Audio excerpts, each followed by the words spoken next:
to get into the PTA program. It turns out that we don't have the PTA program here yet. It's supposed to take like almost a year and something more. But the closest one is in the Sarasota campus. Huh? The Broward College thing is yeah. I went to Kaiser. You did? I'm sorry. Yeah, in Fort Myers. You did? I just inquired about their nursing. What? I inquired about the nursing program. When did you go? Did you go the other day? Because somebody told me there was a student of yours from FSW here asking. Yeah. Was that you? You talked to Mimi? The black girl. Yeah, Haitian girl? Mm-hmm. Oh, so that was you. You're gonna get me in trouble. That's why I like it when they get me in trouble. How you doing, man? Alrighty, so here we go. Hi, Lindsay. Hi. Hi, girl. Okay, so here we go. We're gonna leave at 3 o'clock. Awesome. Yeah, maybe a little early because you guys are super smart. But so they say. So I saw this diagram in a book a long time ago, and it's a very simplistic diagram, but it makes a lot of sense. So instead of telling you the way things are reading on that stupid book from Tortora, I'm gonna just give you this one because this one is super easy. And the exam is gonna be exactly out of these things. The exam will be super retarded. I'm gonna ask you like, the following are examples of are parts of the first line of the immune system except these, and the lymphocytes. You know, the lymphocytes don't go there because they're part of the third. And so, but don't worry, it'll be easy. It's gonna be long. So, It's gonna be a long. Bro. same thing, man. 25 questions. And Oh, that's a quiz though. I'm talking about Every time you say exam. something, you contradict yourself. high five. What? When is our date coming? The kidney. Oh, okay. So the next one after this? Whiteboard. That's after the drop-off day, the dropout day. Yeah. After the dropout. Yeah. Sadly, after the withdrawal. Are we supposed to be writing that paper then? In the paper, right? Nice. Yeah, that Don't worry paper. about it. Damn, I don't want to even think about that stupid paper. I hate papers. Maybe we should just cut that out. Me too. Right? Can't you just give Can us all I a just hundred? let go on with my lecture? It's in your best interest. Now, the first and second line of defense, they have two characteristics that completely tells them apart from the third line of defense. So, 1 and 2, they're innate. What does that mean? I'm sorry? What? Thank you, Jesus! Nobody ever can ever answer that. Innate. Exactly. You're born with it. Meaning, the moment you're born, you can do all these things in the first and second line of defense. At least most of them. But let's say all. The other thing that the first and second line of defense have is that they're unspecific.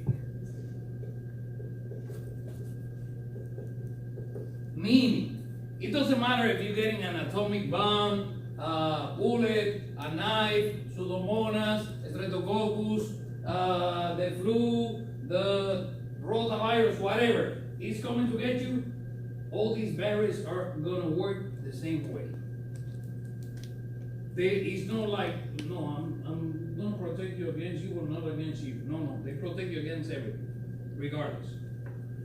On the other hand, the third line of defense is what I like to call our, what's the name of that thing in the Navy? The Navy SEALs. Nasty buggers. And these guys are specific. The third? The third. Okay. Oh, the third. Yeah, this is the second and the first are unspecific and innate. You're doing this wrong. You are Yeah, not doing I the want. graphic. Yeah. I don't have space there. Hard. I told you that the first and the second share the same characteristics. I said it. Yeah. Thank you, Mary. I said it. Yeah. And then the third line of defense is specific, meaning I have a clone of lymphocytes that they know how to kill this bug and this bug only. And if I get the start of the force, no, it's not for me. Not for my wife. I don't want to talk to anyone. Oh, look, she wrote me a message. Who said sandwich in the street? I love that I have that recording right now. What? This is specific, right? So. The third, he's only the third. Okay. The second and the first are innate and non-specific. Okay? Put that on No, that's the third. Okay. Okay. Because you put the. No, yeah, I know. Things that I don't have more board. Okay. Okay. Lord, are you So- supposed to organize it right? Yeah. You just need to organize it the right You way. put two things together under one thing. Yeah. It's that thing. Just flip them. Just make us happy. So we can understand it. Why does he do it like that? I don't understand. I think he's gonna put more things in. Are you gonna put more things No, in? you'll see three things that I'm gonna write here. For now. Okay. We're not gonna get to these today. Because Okay. the other two are gonna take me quite a while.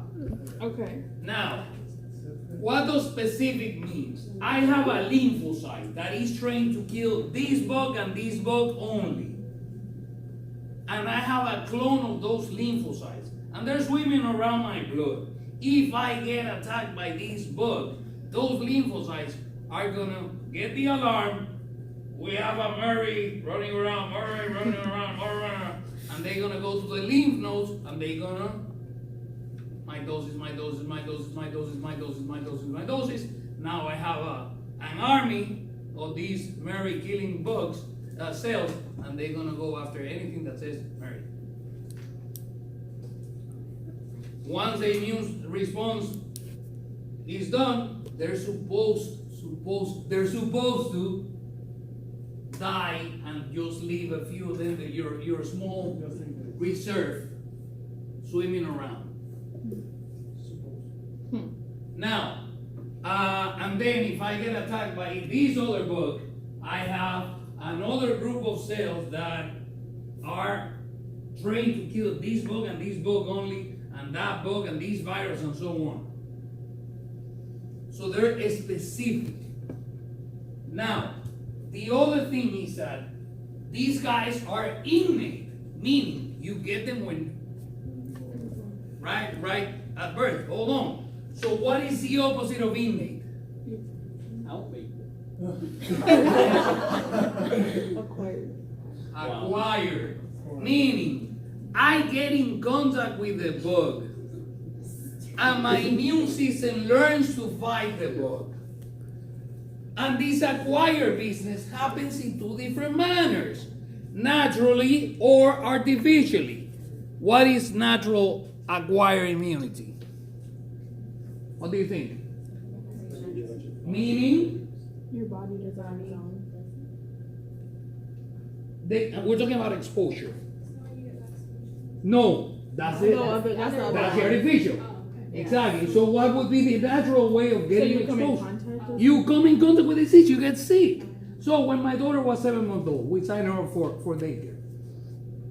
And she, after like a week or so of the daycare, or two weeks or so, she ended up in the hospital. She pooped 20 times in one day. And for a 7-month-old baby, that's a lot. I mean, for anybody, that's a lot. Imagine you pooping 20 times. Right? Now, poor thing, she got infected by a virus that back in those days they still didn't have a vaccine. Well, now they have a vaccine against it. It's called a rotavirus. And this virus is a very important causative agent of gastroenteritis in children that age, between 0 and 2 years of age. My daughter got exposed to the virus. She pooped, she got hydration. That's all they can do about it because it's a virus. And then 4 days, 5 days later, she was fine and dandy. Now, her immune system got exposed to the virus, and she's never gonna get that virus again. That's natural acquired immunity. Artificially acquired immunity is the immunization. Exactly. Well, you know what they say about immunization these days, That it's gonna give you autism and what's the other bullshit they tell you? on that Google, because Google knows everything. You know, Google's right about everything. Well, yeah, we're on. Which one is artificial? Like No, any of these artificial from here is the says vaccine, its own thing. and natural is the- No, artificial is the acquired. You have two ways of getting the acquired immunity. There's two. Either natural by getting sick and then developing immunity against it, or artificially by getting the So, vaccines. if a medication gives you, like a, Why is he talking about medication? because, I'm just asking, would that be artificial or would that be, You're talking about a vaccine. yeah? No. Yeah, the vaccine. No, we're not talking about treatment. We're talking about immunity. It's not the same thing. A treatment is the antibiotic. The antibiotic, you take it, you fight the disease, you fight the bacteria. That's fine. Now, we're talking about your immune cells.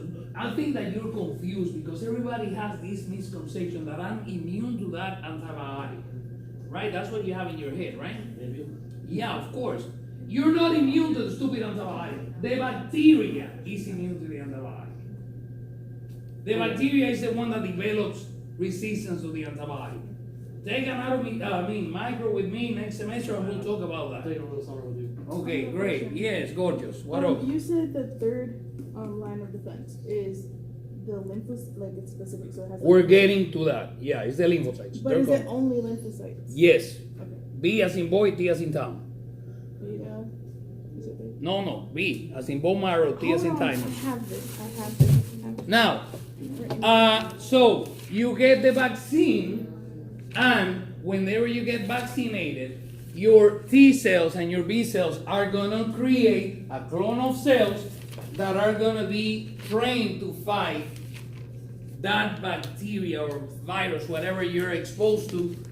And you know that every 5 years or every 6 months, or every 10 years, depending on the disease, you have to get a reinforcement. How you call it? A boost. Yeah. And you know, like for example, for the tetanus is recommended every 10 years. For the pneumococcus that they sell to the OFARs is every 5 years. We cool with the acquire and acquire specific, acquire naturally, acquire and artificially acquire. We're getting there. The chickenpox is another story. Yeah. They have a vaccine now against chickenpox, but that was way after my time. I got the chickenpox. I'm never gonna get chickenpox again. But did the virus leave my body? No. No. Where is it living? In a nerve, because it's a neurotropic virus. Just like the herpes 1 and the herpes 2, the varicella zoster virus is herpes 3, Shingles. and it's gonna live inside a nerve. It can live in one of the intercostal nerves, but it can also live in the facial nerve or the trigeminal. And you see these people that their face goes like. Does Staphylococcus do Is that? that why it comes out different places on different people? I don't know. Does it? Because it depends on the nerve where the thing goes take on. What? Isn't that what Staphylococcus does? I don't know what you're talking about. Huh? That, What? isn't that what it does? Like stays in your system? No. The staphylococcus is a bacteria. Nothing to do with this. Staphylococcus, you either die with it or they save you. Or you can get a long-term infection with it, but it's not like it stays in the system. No, the virus, that's another story. Okay, the other thing that you get with this third line of defense is memory. I remember you. I know who you are. I'm not going to forget you. So your clonal cells are going to stay going around, and every now and then they do mitosis, and they keep a certain number of trained soldiers to fight these bacteria. And remember that with immunization, you need a boost every 10 years, every 5 years, and so on, so you don't run out of those T cells or B cells that fight off those bugs. We're gonna talk more about the third line of defense a week from today, actually, because next class we only gonna do the exam. If you You want have to leave to, after. it's up to you. I don't care. I can do all class all you want. The only thing is that remember that on the last week of the month, meaning 2 weeks from now, we have to do the practical and exam number 3. On the same On the same day? Not the same day. Oh, One is on a Tuesday, the other one is on a Thursday, or something like that. Whatever's on the syllabus. Why the hell do you do that? Because the following week is spring break. But why the hell would you do that? It's actually better for you because half of the stuff from the exam is gonna be on the practical. There it is. T lymphocytes and B lymphocytes. Huh? T Exam lymphocytes first and and practical. Yeah, we'll do the exam on Tuesday and the practical on Thursday. I think that's how we got it. How we got it on the. Yeah, 28th. The 28th is Thursday. Yeah. So the 28th is the practical. Hopefully, that's the day I'm gonna close on my loan. Yes. And I'm gonna be super happy. So if I show up drunk, it's because I close on So my house and I'm very exam, happy. exam 3 is gonna be on the immune system And the respiratory. and the respiratory system. So They we take should these two probably chapters. have class on Thursday. But remember that the practical is only up to lymphatics. Okay? How the hell do you feel like, how is this gonna work though? No, I know. Because I only have If we so don't- many anatomy chapters. I don't have that many anatomy chapters. So in order to split everything evenly, I have to include the respiratory on the final and the lymphatic on the midterm. That was the best way I could do it. You'll see, it's gonna No, work no, no, out. I know, but I'm saying like next week Bye. we only have 2 days. We only have 1 week to like do the rest of the immune system and the rest. Okay, so that means that next class we're gonna have class, right? Yeah. Okay. Oh. After the exam. Who we knows? have Maybe, class. maybe not. Who knows? Now, what is the first line of defense? Now let's talk about the first line of defense in general, in depth. Hold on. Oh. No, lymphocyte, that's a lymphocyte. Now, the first line of defense is made out of a bunch of barriers. Now, somebody said the skin. Yes, that's one. But there's a few more. So, you have barriers.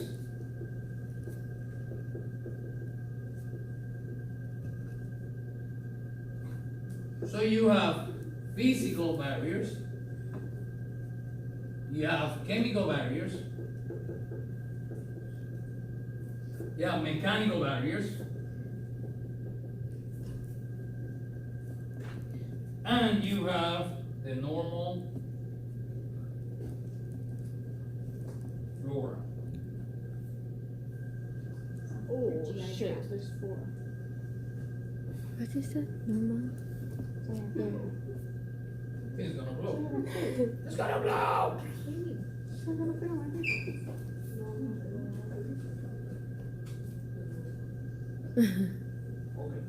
So, what are the physical barriers of your life? Number 1, skin. What is the name of the protein that provides the protection for the skin?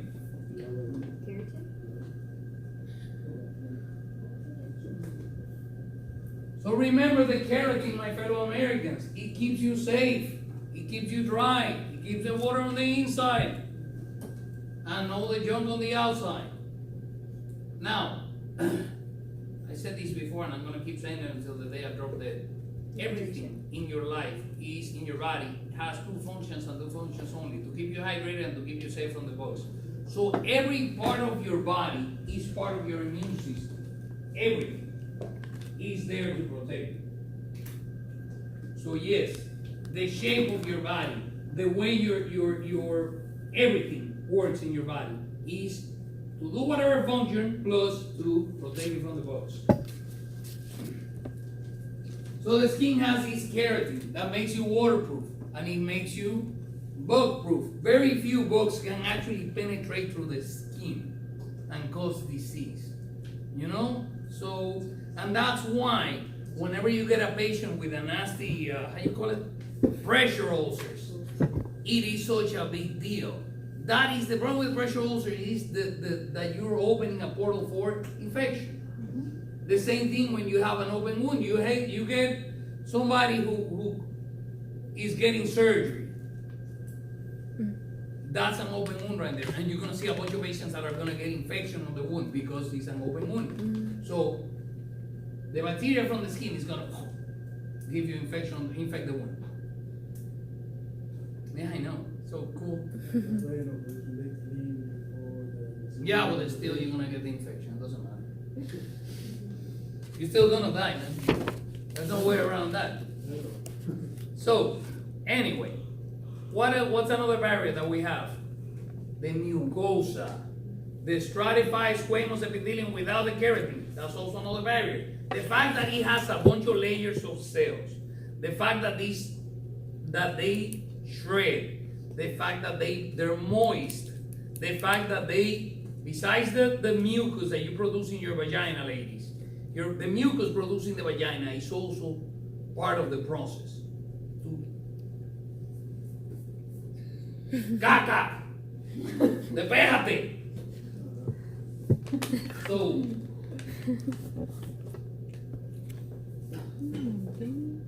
now,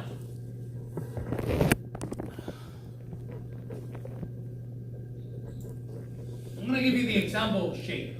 This is one example. Unless you're Voldemort, because Voldemort has this issue. What is the problem with Voldemort? My nose. Exactly. He has these nostrils way up here, and the guy's running around, with his nostrils like all the way up here. There's a problem with that. Imagine this guy, right? Because you never saw Voldemort on a broom, right? No. He was always like teleporting himself, however they call that. But he didn't go on the broom. Why wouldn't he go on the broom? Because he knows that if he goes on the broom, he's gonna get a bunch of dust. Now, that doesn't happen to us normal human beings models. Why? Because we have a nose, and the nose is pointing, the holes are pointing down. So I get on my bicycle, I get wind hitting against me, and I'm not gonna have like Voldemort dust going into my respiratory tract. But that's not the end of it. We also have, part of the physical barriers, we have hair. And the hair is also a protective layer, especially in places like the nose. Why do you have the stupid hair on your nose? And the same thing for this hair here. It's like a food. I mean, this is not for the mascara, okay, ladies? Oh, it's not? Your eyebrows are for sweat, right? Yeah. Yeah, the eyebrows is on the Bible. But the eyelashes. The nose is like a filter, Your right? eyebrows are for Like sweat. your eye. Yeah, the eyelashes are for stuff and your nose. So anyway, this thing has the same function as the hair on your nose. I know that you like to cut it because it looks nasty, but it's there for a good reason. The nostrils are facing down. You breathe in. The dust, a good chunk of the dust is gonna get stuck in the Hair. in the hair. Whatever goes through the hair, then it's gonna get caught by the mucus. And then who's gonna push the mucus out? The cilia, exactly. That's coming. Don't worry, that's coming. And then you get the mechanical reflexes, which is what we're gonna talk about that now. And then if you keep going down into the lungs and you were able to evade all those barriers, then you're gonna see yourself some macrophages down there that they're gonna eat you alive and then call the other nasty guys to kill you. Yeah, John. So that's the thing about the shape and just an example of how this whole thing, just one system protects itself against all the boogeyman and everybody out there. Now, the chemicals. Give me chemicals produced by your body to protect you. They make me so hot. Is it me or is it hot? It's hot. Yeah, chemicals. You produce a bunch of chemicals. Antihistamine? No, easier than that. What? Saliva. That's a good one. Keep going. Sweat. Sweat. Keep going. Pee.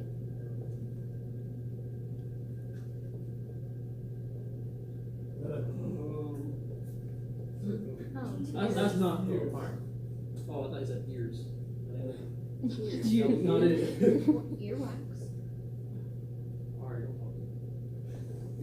You see these three guys, they have something called lysozyme that is, I don't know how to spell it. I think there's a Y here, I don't know. And this lysozyme is very much like that Lysol that you use at home to clean your. Oh yeah, we could clean our table with it.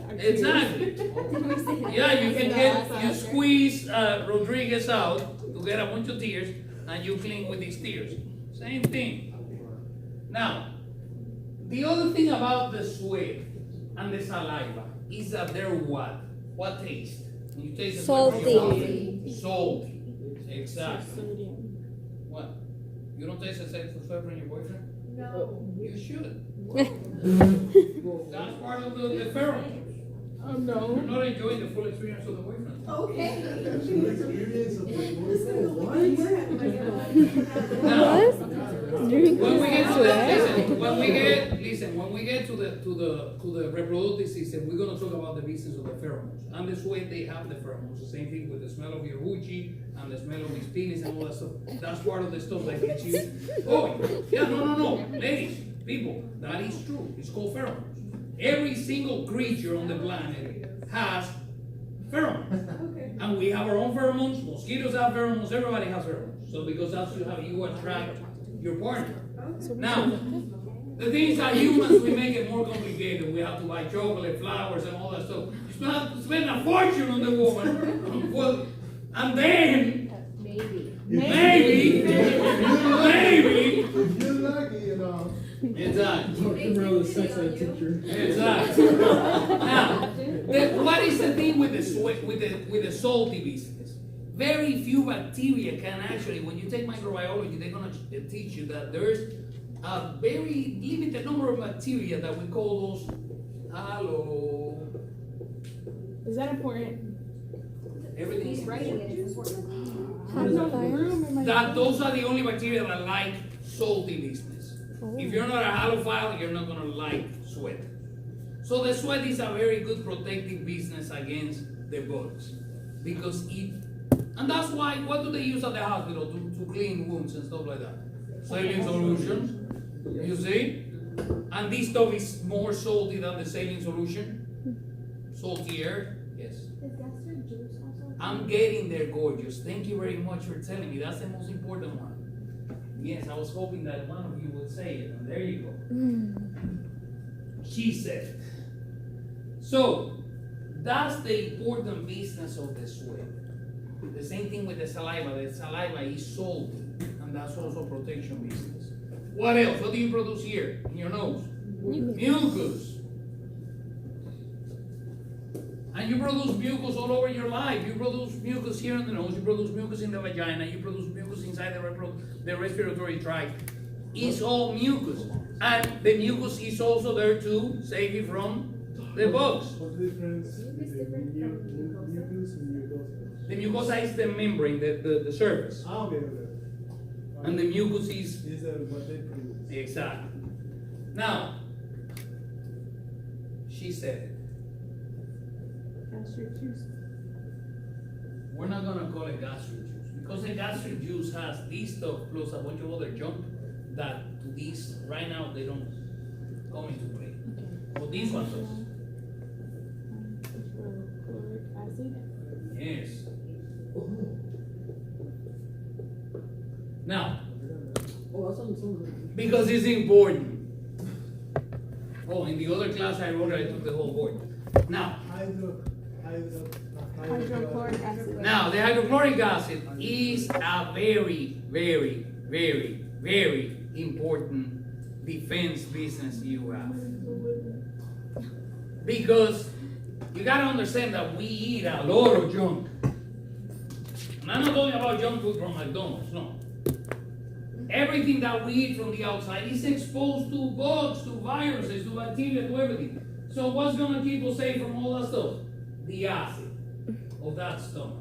The acid, the hydrochloric acid, has a pH of about between 1 and 1.4 on the pH scale. So it is super acidic. If you don't believe me, just watch that episode of Breaking Bad when they disintegrate the two cadavers with hydrochloric acid. That is actually true. You can disintegrate a cadaver with hydrochloric acid. Yeah. Now, don't go like the dumbass he tried to do it on the bathtub. You have to do it on plastic. I laughed so hard on that part. Yes. Don't they say that like that's why it like burns when you throw up? Yes, exactly, and that's why the people, what's the name of that disease that people throw up because they want to look skinny? Bulimia, right? You see that they burn their teeth and they burn their lips and their fingers and their tongue. That's how they can tell. They're throwing up. Now, what is the problem here with the United States of America? What's going on here? Everything. We have Larry the Cable Guy on TV selling you omeprazole. What is the function of omeprazole? Omeprazole is a medication, huh? I've seen that in the pharmacy. For acid reflux. It's for, so why do you get acid reflux? Why do you get heartburns? Because instead of eating spinach, you're eating a bunch of junk with a bunch of fat. So your stomach goes and it starts producing an excess of acid. And that's going to give you the heartburn. That's going to give you the gastroesophageal reflux disease, the GERD. And it can go all the way here. It tastes like the end of the world. Super nasty. Now, what is the business with Larry the Cable Guy? He's the guy who played the voice of Mater on I don't watch TV. What don't you Me understand? Well, I have you no never idea. watch Cars? No. My goodness. Oh, what? The what? I don't watch Cars. TV. Sorry. What's that? The movie, every time they refer Oh, the to something on cars? TV, I Yeah, have the no top idea cars. what he's talking about. Okay, you remember Mater? That's Larry the Cable Guy. Okay, and you see the commercial where he's doing like a barbecue or something. He's always eating something nasty, right? And then that's going to give you acid, heartburn. That's going to give you acid reflux. What is the problem? That everybody here in Fort Myers takes omeprazole. Because if you go to the doctor, you see, I'm not making it up. If you go to the doctor, they're going to tell you, oh, you have to take this and this medication for the arthritis. And non-steroidal anti-inflammatory. And what did I tell you about those medications? That they can give you bleeding, right? They can produce ulcers. So what do? Instead of changing the medication to something that doesn't give you the bleeding, they give you omeprazole. Cut down the production of the acid. There goes one of the most important barriers that you have in your immune system. Just because you're taking aspirin. It's freaking retarded, if you ask me. What else? What's a good one now? Now, somebody mentioned the urine before in my other class. Yes, the urine is a defense business on its own because the urine is protecting itself. How so? The urine has a pH that is a little lower than the blood. And the E. coli doesn't like that acidic pH. And the E. coli is so freaking nasty that the E. coli is gonna produce a substance to try to raise the pH so he can have more babies inside your urethra and your bladder. Yeah. That brings me to the next part of the chemical business, which is the... Now, the pH is another super important barrier in your life. Why is it important? Because that's higher pH to lower the acid. It balances. What? No, the hydrogen. No. The hydrogen. That's the big misconception. You have these people on the internet right now. I have a cousin that she was telling my mom, oh no, because you have to get your body to be alkaline. Bullshit!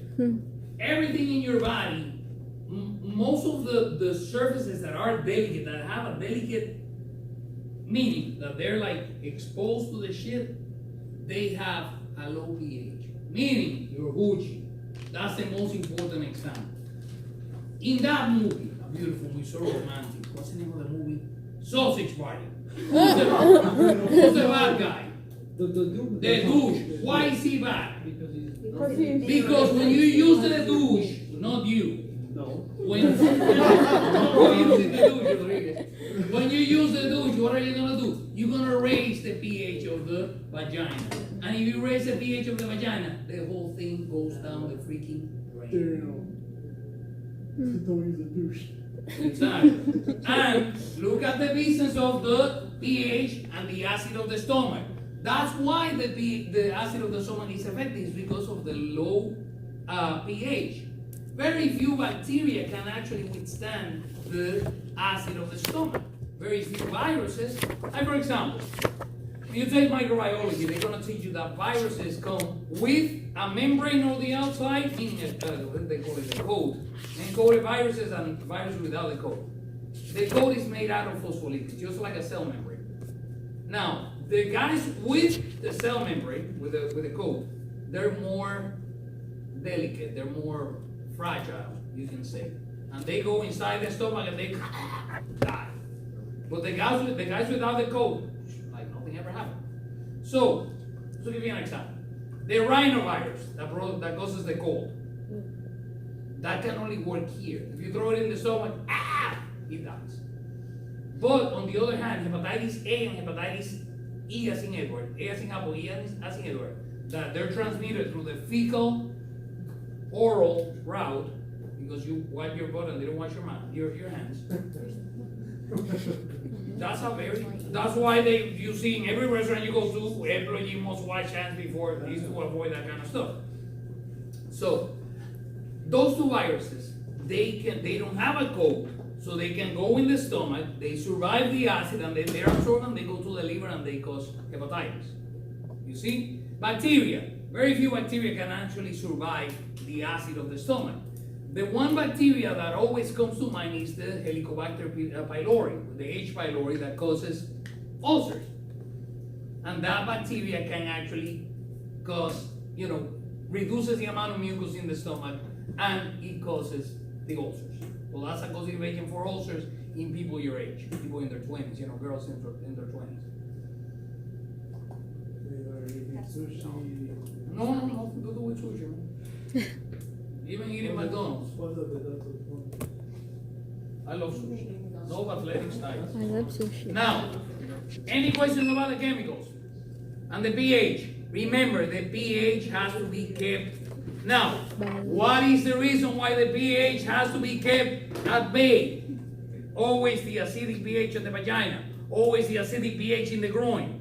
Because, I'm going to skip the mechanical to go to the normal flora. Because they're related. Every single surface of your body that is in contact with the outside is covered by what? Bacteria. Bacteria. I mean, you have more bacteria in your body than there's people in the planet. Let's just put it that way. A lot of them. And that's what we call the normal flora of your body. And it's a super important thing because it protects you, it helps you out, it does a bunch of things for you. The bacteria living in your body. Just to give you an example. You have, and that term, the good bacteria and the bad bacteria, you see that it doesn't apply. That's a bunch of bullshit.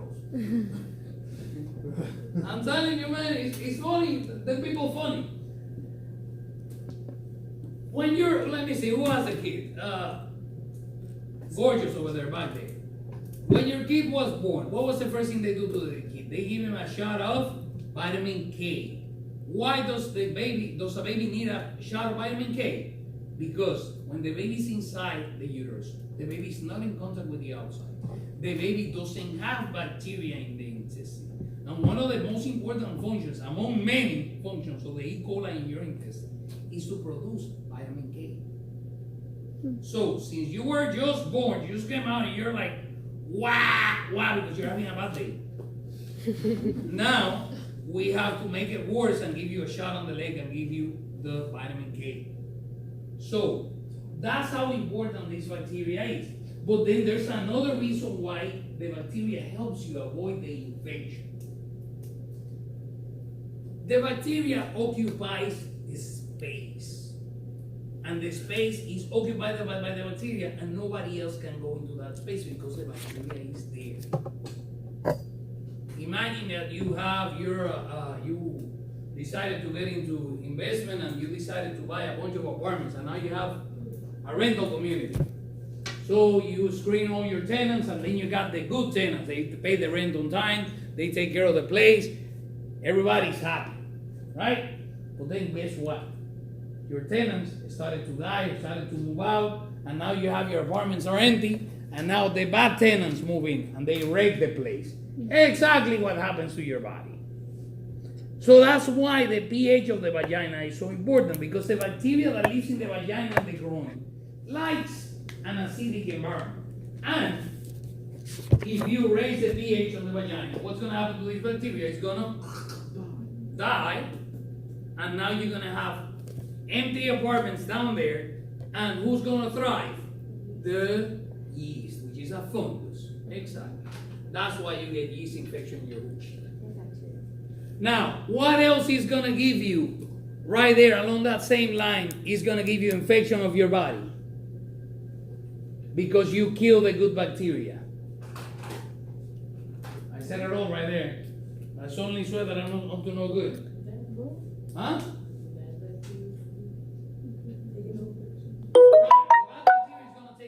What did you do first? How did you kill the good bacteria? No, we talked about that already. What else are you going to do that is going to kill the good bacteria? The douche is the pH thing. Give me another example. Diet. Huh? Your diet. Oh, too much sugar could cause. No, give me another one. Come on. Easier. Dehydrate. Huh? What? Oh, sex, yeah. Sex. Oh man, sex is the best thing in the world. But the semen has its own pH. Don't go mad. No. We're talking about killing bacteria. Now, what do you do that is going to kill a bunch of the good bacteria? Taking antibiotics. What? Taking antibiotics. Exactly. You get a strepthroat. Here you go, take this antibiotic, Misalongi, and then you go home, take your antibiotic, and then you're going to call the doctor's office whining about what? I got a vaginal discharge. I got my urine is coming out funny. I got this and this and that, because now you kill the good bacteria, now the bad bacteria starts to take over. Because the antibiotic doesn't know the difference between the good and the bad. Now, what is that infection that you see in the hospitals that people get and they poop very, very smelly? C. diff. The Clostridium difficile. The Clostridium difficile is a bacteria that is causing with the tetanus. You remember the tetanus? Yeah, isn't that the spasm? The spastic paralysis, and the lockjaw, and the Clostridium botulinum, and the Clostridium perfringens that gives you the rotten food and stuff like that. The rotten limbs. The Clostridium difficile is going to do the exact same thing. Clostridium difficile, you only have like 2 or 3 living in your intestine, and then all of a sudden you have your patient in the hospital because the patient has, pneumonia. And they start giving them IV antibiotics. And all of a sudden your patient starts pooping their life away. And it's like the end of the world.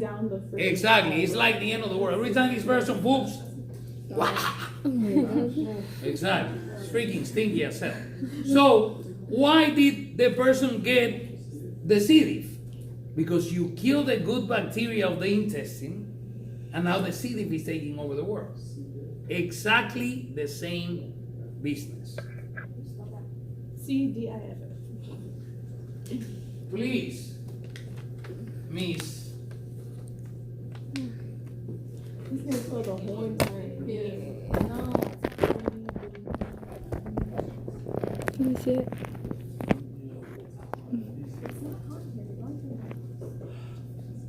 Something like that. Now, the Clostridium is going to do the same thing. And the same thing with the fungus, and the same thing. You see, all that stuff happens because the good bacteria dies. Now, what is the other issue with the good bacteria, like you call it? It's not good. It's just bacteria. And what is the problem? That the bacteria is fine where it is. But what's going to happen? If you put that bacteria that lives here, you put it here. It's gonna react to it.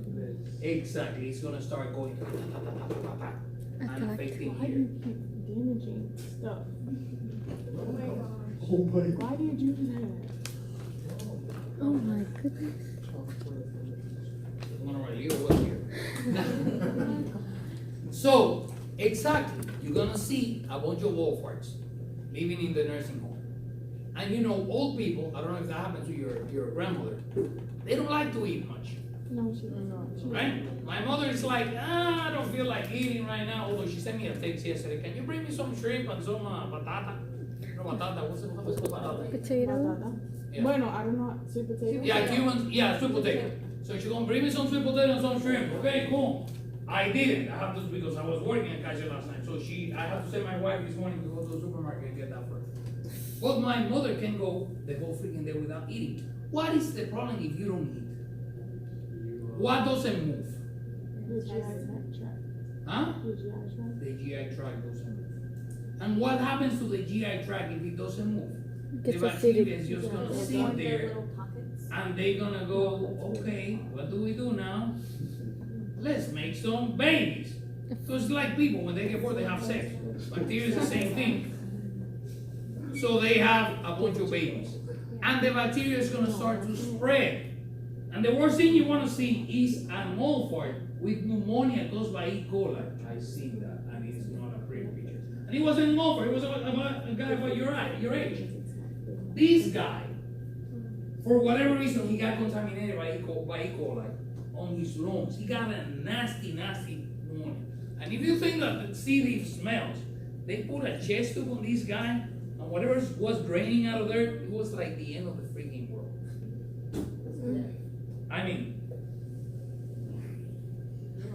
Ew. so yeah. Oh my. What's another example of displaced bacteria? You get a patient. You remember that patient that we had before with the catheter, with the IV? Guess what? Alonji, you're going for nursing? No. What are you going for? Radiology. Who's gonna be nurse? You? You don't know? Okay. So the boy is gonna be the nurse. Nursey boy, right? And guess what, the boy? You have like 300 patients to your care, and you forgot that this patient here, Miss Voltaire, you needed to change a catheter on her, and you forgot and you went there. And you're such a horrible nurse that you actually people do this actually. You wrote on the chart that you did change a catheter. Oh, people do that. Jeez, you don't know half of it. Oh my goodness. I'm Yeah. so sorry. So what's gonna happen? Who's gonna grow in the catheter on that catheter and go inside her body? The bacteria from where? The what? Yeah, the biofilm. Who's producing the biofilm? Which one? Where's the catheter? The urethra. No, it can happen here too. Oh, yeah. It can happen in the urinary tract. But where's the bacteria coming from? The veins. It's going into the vein. But where is it coming from? From where? The skin. From the skin. This is the Staphylococcus epidermidis that produces a biofilm. Exactly. You're right on the money, woman. The staph, you have a staph aureus and you also have a staph epidermidis. Epidermidis or epidermis. Those are the two bacteria that live in your skin. And you want it living on your skin, but you don't want it living inside of your blood. That's not good. So you're gonna get people that they get urinary tract infections because of this, because they forget to change the Foley catheter. Or you're gonna get people who get endocarditis because of epidermidis, because they don't change the catheter on time. Meaning,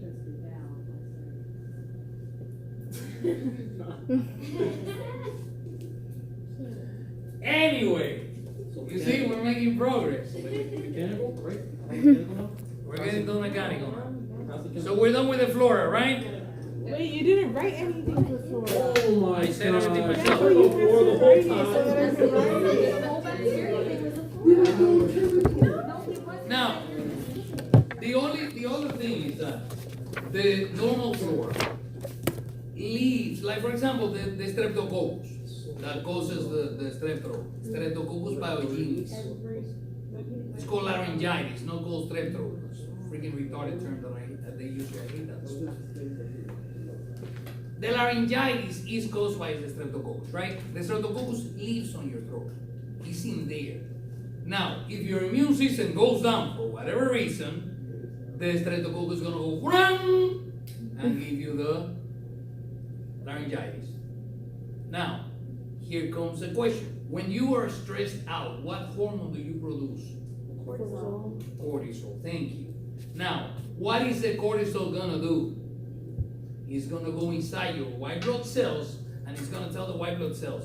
Because remember, it's a lipid, it's made out of cholesterol. It's gonna go past the cell membrane, past the nuclear envelope, and it's gonna go inside your DNA. It's gonna tell the DNA, you know what? Take the day off. And that's why people who are under stress, they get sick. Because the white blood cells, they just, okay, I'm taking the day off. So this is the thing. You guys want to get into the medical field. It's stressful. You're gonna get sick. And you're gonna get sick from the Hey. patients. Exactly. You're going stressed out into an environment that's full of bugs. That's not a good combination, if you ask me. That's why I work in a school. Every now and then I get a call from a student, but that's it. I'm not gonna get no pseudomonas or you or any of that stuff. But I seen it happen. I had there was a doctor over there that she got tuberculosis. Another doctor got pseudomonas. Another doctor got leptospirosis. It gets nasty. So you gotta take care of yourselves. But this is the thing. You wanna save some money because you wanna buy a house because, I mean, look at me. I'm working freaking 14 hours a day because I wanna buy the stupid house, right? So I'm killing myself working. Well, the same thing is gonna happen to you, Murray. Huh? You wanna work an extra shift? You sure? Another one, sure. Another one, sure. And then you get a second job working PRN with the NCH or something like that.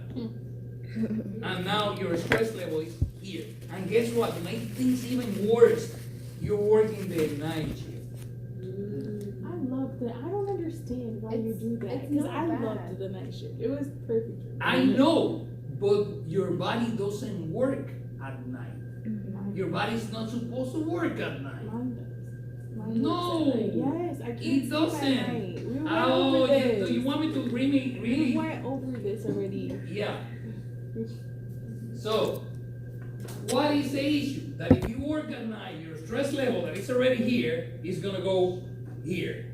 Because your body is not supposed to work night shifts. We're not supposed to work a night shift. We're supposed to, because we're supposed to go with the circadian rhythm, right? Right? So that's gonna make you even more vulnerable. And if you're having issues at home because your husband is an asshole and he's, messing around with the neighbor, because this is the thing, you're working 70 hours a week, so your husband is 70 hours. left at home by himself 70 hours. Better be being good. You better be Yeah, good that's at the thing, same he's time. not, he's playing with the neighbor. No, hold on, man. Come on. All my neighbors are guys, so that would be not okay. You don't know. Because, some girls gonna move in. That's the thing, and now you're thinking to yourself, and that's causing more stress. What is he doing? And you're calling, honey, are you okay? Yes, I'm fine, I'm fine. I'll call you Are back. you sure? And then you get to the point that you get the little camera and I was gonna say everything. that's like Oh with the my camera. God. Exactly. Now that's Come on, you crazy. You need Come that on, in a you just relationship, gonna you say shouldn't need that. that relationship. Hell no. You just gotta Bless say you. that. You Bless you. need to trust. raise you. There's no such thing as These trust. are three wives. You need to trust. You No, you man. really have to Listen, trust. so anyway, the stress is nasty. So if you want to change your mind now and get into accounting or business, you have time, because the only thing that people in accounting get is what? Carpal tunnel syndrome. Yeah. That's it. So I'm just letting you know. They make good money, especially this time of the year with the taxes. And what would I want to help people? You help people with their taxes. That's a good cause, right? Imagine when you have somebody goes to you and tells you, I want to get a bunch of money back. And you're like, here, you're gonna get